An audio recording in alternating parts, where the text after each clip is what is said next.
when you can chase the storm.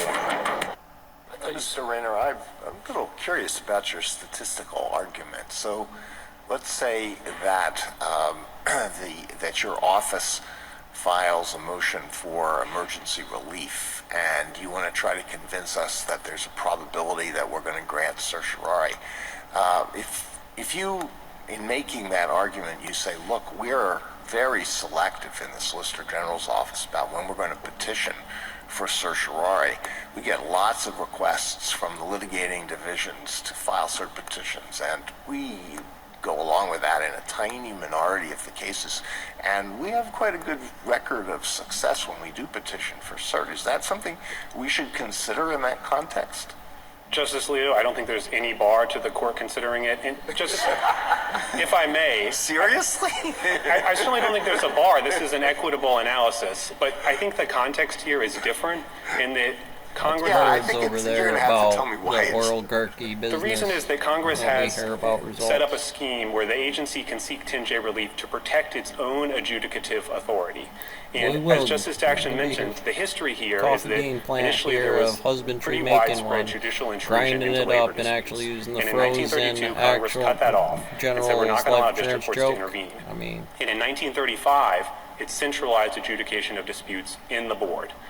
In 1947, it decided it had to walk back its restriction a little bit, and so it allowed Section 10J relief. But it didn't allow Section 10J relief for district courts to engage in a wide-ranging and intrusive involvement in labor disputes. It allowed courts to come in basically as ancillary to the agency proceedings and protect the integrity of those proceedings. And in that context, I do think it is relevant that the board is selective about the petitions that it files.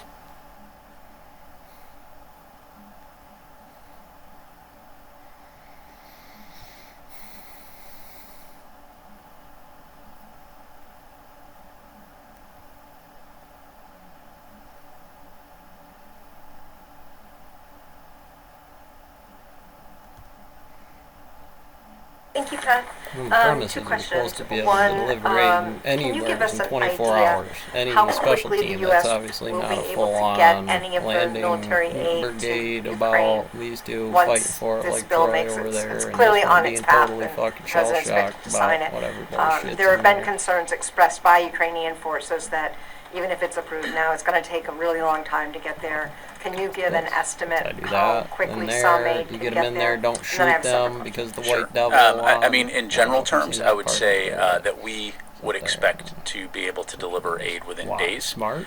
Of course, and I will caveat this by saying I don't have anything to announce right now in terms of what that aid could look like.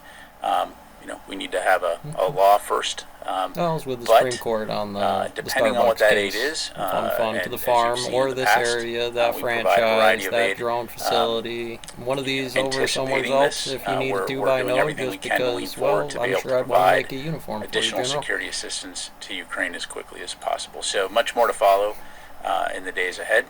But needless to say, we understand the importance and the urgency and are doing everything we can to be poised to respond quickly. And then just